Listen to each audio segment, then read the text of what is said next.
ఇప్పుడు మా affordable Hindu temple advisory board chairman, అలాగే మహాత్మా గాంధీ మెమోరియల్ అందరికీ తెలిసే ఉంటుంది.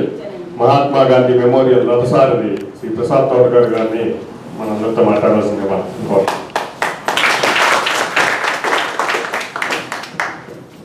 నేను మాట్లాడడం రాలేదు, కానీ వచ్చింది ఎందుకంటే ముఖ్యంగా నాకు 2 విషయాలు చెప్పడానికి అవకాశం ఇచ్చిన అందరికీ కృతజ్ఞతలు. మొట్టమొదటి, మహాత్మా గాంధీ స్మారక చిహ్నాన్ని ఆయన కాంస్య విగ్రహంతో పాటు నెలకొల్పుకోవడం గత 4 సంవత్సరాల అభివృద్ధి కృషి తర్వాత అక్టోబర్ 2వ తారీఖున మన కళ సాకారం కాబోతుంది. దానికి అక్టోబర్ 2న మహాత్మా గాంధీ మనవరాలైనటువంటి ఉషా గాంధీ గారు ముంబై నుంచి చేస్తున్నారు. మీ అందరికీ సాదర స్వాగతం. అక్టోబర్ 2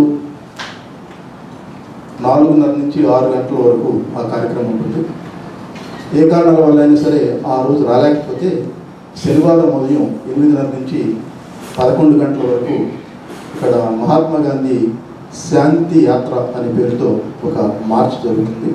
దాంట్లో కూడా మీరు భాగస్వామ్యం కావాలని మిమ్మల్ని అందరినీ హృదయపూర్వక ఆహ్వానిస్తున్నాను.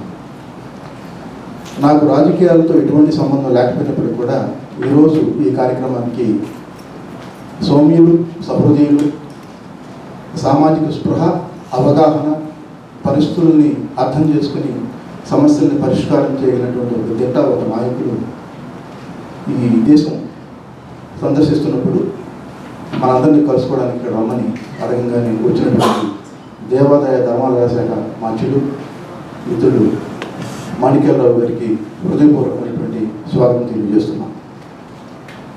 దీంట్లో సమస్యలు చాలా ఉన్నాయి. అయితే సమస్యను అర్థం చేసుకోవడం, దానికి సరైనటువంటి పరిష్కారాన్ని చూపించడంలో నాయకుడి యొక్క విశిష్టత, గొప్పతనం తెలుస్తుంది. సమస్యలు ఏకరూపేయడం వల్ల సమస్యల పరిష్కారం కావు. హృదయ విదారకమైన విషయాలు ఏంటంటే, మన గొప్పగా చెప్పినటువంటి హైందవ సంస్కృతి, దేవాలయాలు జరుగుతున్న అవినీతి, అసౌకర్యాలు, వసతి లేకపోవడం, సాధారణ భక్తులకి ఇక్కట్లు, వీటన్నింటిని గురించి ఎంత మాత్రం అవగాహన ఉన్నప్పుడు కూడా పరిష్కారానికి ఎటువంటి ప్రయత్నాలు చేయకపోవడం దురదృష్టకరం.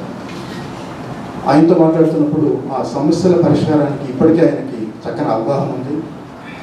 ఆయన దగ్గర మంత్రదండం ఏం లేదు 2 రోజులు ఇది పూర్తి కావడానికి. కానీ ఒక దిశ నిర్దేశాన్ని ఆయన ఇవ్వగలరనే నమ్మకం మనకున్నది. ఆయన చెప్పకనే చెప్పారు, 40 కన్నా ఎక్కువ మంది దగ్గర కోటా లేదని, మీకు ఎక్కువ కావాలంటే డైరెక్ట్గా చంద్రబాబు నాయుడు గారితో మాట్లాడి ఆ కోటాలో రావాలి. ఇక్కడికి దర్శనానికి ఏమైనా టికెట్లు ఇస్తారని వచ్చినట్లయితే అది నిరాశ అవుతుంది. ఎందుకంటే మనం ఎక్కడున్నప్పటికీ కూడా సాధారణ భక్తులుగానే, అమెరికాలో ఉన్నా, రష్యాలో ఉన్న ఉన్నా మనం కూడా సాధారణ భక్తులుగానే వెళ్ళవలసిన అవసరం ఉన్నది. కానీ అక్కడ ఉన్నటువంటి పరిస్థితుల్ని కొద్దిగా కనుక మనం అర్థం చేసుకొని వాళ్ళని ఇబ్బంది పెట్టకుండా మనకు తగినటువంటి సహాయ సహకారాలు అందించినట్లయితే కేవలం ప్రభుత్వాల మీద ఆధారపడి మన సమస్యలు పరిష్కారం చేసుకోవడం. ఇప్పుడు చాలామంది చెప్పారు మిత్రులు, చాలా దేవాలయాలు జీర్ణోద్ధరణ స్థితిలో ఉన్నాయని, అలాగే చాలా అసౌకర్యాలు ఉన్నాయని. ముఖ్యంగా ఆయనకి తెలుసు, అపరిశుభ్రంగాను సరైన వస్తువులు లేనటువంటి దేవాలయాలు చాలా ఉన్నాయి. వాటికి ప్రజల భాగస్వామ్యం కావాలి. ప్రజల భాగస్వామ్యం ఉన్నప్పుడు తప్పనిసరిగా ప్రభుత్వం తరఫున కూడా వారి యొక్క సహాయ సహకారాలు ఉంటాయి. ఇలాంటి మంచి ఒక నాయకుడు ఈరోజు మనకి ముఖ్యంగా దేవాదాయ ధర్మాదాయ శాఖ చాలా అధ్వాన స్థితిలో ఉంది. దాన్ని పొందుపరచడానికి కంకణం పెట్టినటువంటి పెద్దలు దేవాదాయ ధర్మాశాఖ మంత్రులు మాణిక్యాలరావు గారికి మరొకసారి మనందరి తరఫున హృదయపూర్వక తెలియజేస్తూ, ఆయనకి మన సహాయ సహకారాలు ఎప్పుడు ఉంటాయని మీ అందరి తరఫున ఆయనకి హామీ ఇస్తూ, తప్పనిసరిగా ఈ శాఖ ఇంకా అభివృద్ధి చెందుతుందని ఆశిద్దాం. దానికి ముఖ్యంగా ఇక్కడికి వచ్చినందుకు మీకు మరొకసారి మా హృదయపూర్వక ధన్యవాదాలు.